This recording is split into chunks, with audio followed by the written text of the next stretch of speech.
chill. But I'm about to go out. I mean, go out the house. Yes, I'm about to get out the house, y'all. And it's Friday, and y'all know I like fish.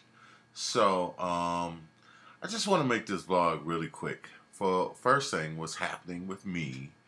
No, not me. First thing, you all know that Steve Jobs passed, and we all know that Steve Jobs, great leader in the technology, um, world technology, world technologist. I don't know, artist, technology, visionary, businessman, savvy, extremely savvy. So, it's a few days after his passing. And so, I was very upset. I was very upset because, even though we knew he was going to die, I didn't think it was going to be that soon. And my friend David said, he mentioned as soon as he resigned, he says, I hope that he enjoys the rest of his life. Well, it's almost like he resigned just to say, okay, goodbye now. He didn't resign to like enjoy, or to keep doing. He just said, that's all I can do now. It seemed that way.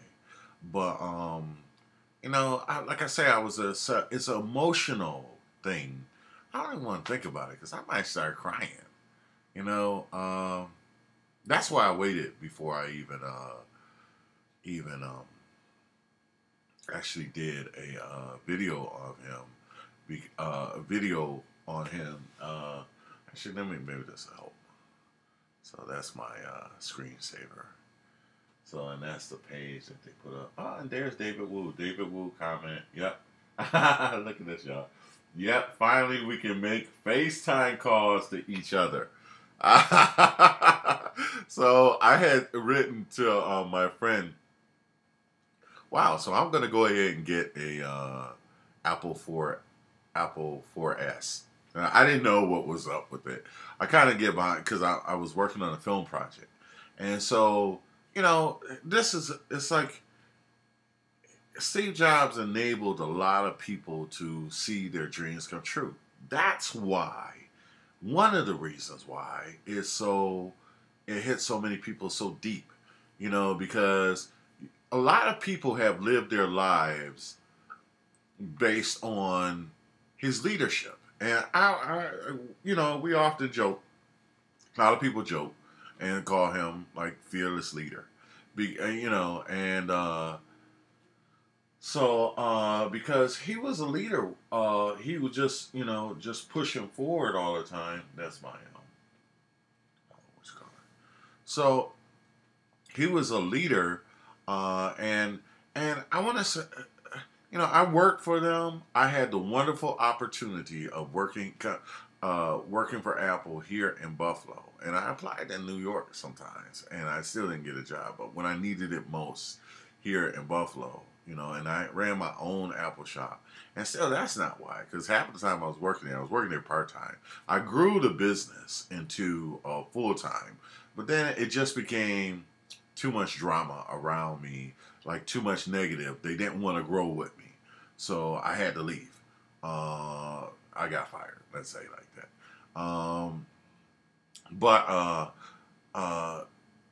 But beyond that, when I started working on my own business, and like I said, I'm doing film effects, check out my last video. And it's funny because with this, I was only hired to do a couple of logo animations, but I started asking about the film, and they had a couple of spots in there which they needed some visual effects. I'm putting on the polish on it now, but in order to get a real film credit, I wanted to actually be in the film. So, I sacrificed a little bit of the budget that I would normally charge for my time to be in the film to do a work that is actually in the film. And this was Small Wings production, Larry Small Wings, Larry Big Small Wing, Larry Big Smalls. Anyway, I never met him personally. He's a fun guy, great countenance, great guy to work for, good good dude. Having a great time with that, and so one of the things that I did, like I said, is to get in the film and to get actual visual effects credit. So that was important with this. But so that I'm enabling my dreams to come true. I'm like I said, I went to California and I was working part time. I was working part time. Sorry, I lost my train of thought for a second. But I was working part time, and to go out there and have the opportunity to go to Cupertino, California, One Infinity Loop, the mothership, and actually see that. Now, this is another thing. Steve Jobs has already laid the plan for what's to happen in the future. He has a huge thing that they're going to actually do. That mothership is like Saturn ring, you know, is really beautiful. And so they have set that up already. But here's what I want you to explain. Like the heart of why people love Steve Jobs, or at least me. Steve Jobs was like one of us. So, you know, when he said the misfits, you know, and that I think it's TNA, TWA, I did some work for an advertising agency in New York called TWA. I don't know if it's the same one. TBWA. So when he says, here's to the misfits and here's to the crazy ones. You know, when you've been told that you're crazy all your life, I mean, my sister just recently told me that. You know, and you know, when you've been told you're crazy, you don't fit in, that there's something, you know, Steve Jobs represented, or you're the rebel, or the one that's always getting kicked out, or the one that's the ink spot, or the one that's always, you know, by himself out on a limb, you know. You know, he was one of us. He represented one of us, you know. And so that's why it means so much, you know. And to have grown and prosper, and me doubly, because I'm also an artist, and Pixar, you know, if I had to between the Steve Jobs I liked at Pixar, or the Steve Jobs Apple, or Steve Jobs Pixar, like Steve Jobs said, I'm not going to answer that question. You know? You know, but you know, the first feature film, you know, all of these things, Render Man, I just bought Render Man. These things, you know, and that actually meant film studio to me. You know, Render Man, the render engine for that, you know, and the quality. Now, some people can't relate to that. I understand it, but you know, it is also the number one, you know, animation company in the world. So, feature film animation, the most successful one in the world. So, as far as I know. So, you know, that says it all to me. But you know, so that, you know, you levy that in. But one thing important. Steve Jobs really guided a lot of people who were considered misfits and who were considered the crazy ones, the ones out on the ledge, the creative, the cool, you know, and all of that. You know, some people say the genius, some people, you know, they'll say the mad, you know. But he guided a lot of that.